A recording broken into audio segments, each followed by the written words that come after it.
Here are today's top news happenings and why they matter.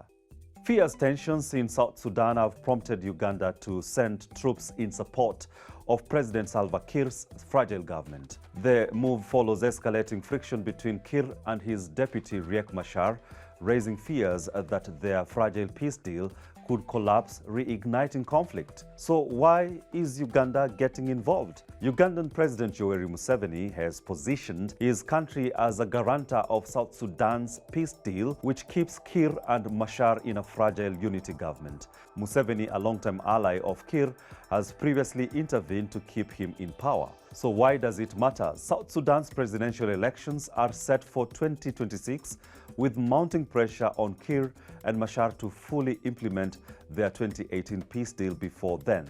South Sudan's civil war erupted in 2013 when a political rift between Kiir, a Dinka, and Machar, a Nuer, turned into ethnic violence. Over 400,000 people died before a peace deal was signed in 2018.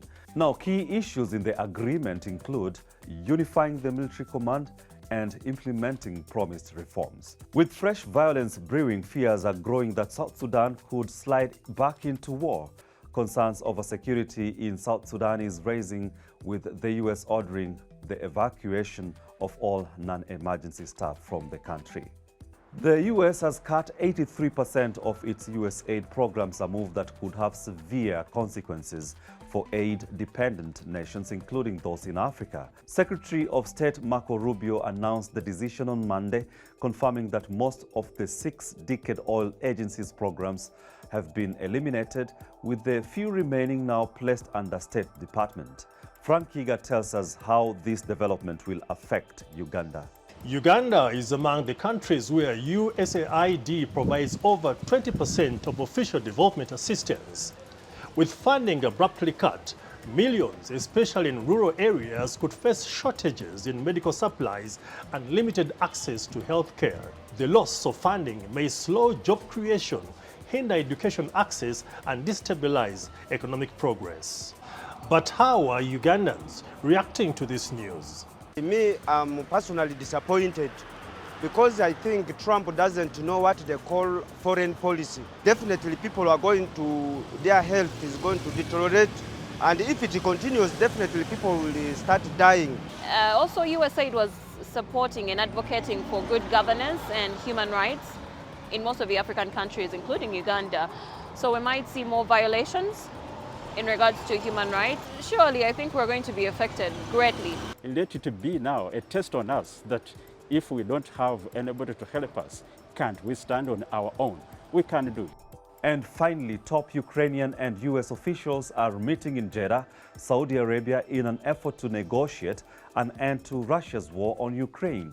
While Ukrainian President Volodymyr Zelensky met Crown Prince Mohammed bin Salman on Monday, he will not attend the talks. Instead, his foreign and defense ministers, along with his presidential office chief, will represent Kyiv. So what is at stake? The meeting comes as Ukraine backs a French-led proposal for a partial ceasefire on airstrikes and naval attacks, which Russia rejected last week. Kyiv is also pushing for a prisoner exchange as an initial step towards de-escalation. Meanwhile, Washington is pushing for a full ceasefire followed by elections in Ukraine, a position that Kyiv may find hard to accept. So why does this matter? The outcome of these talks could shape the future of the war. If Ukraine and its allies fail to secure a breakthrough, the conflict could continue, further straining global energy markets, food security, and international stability.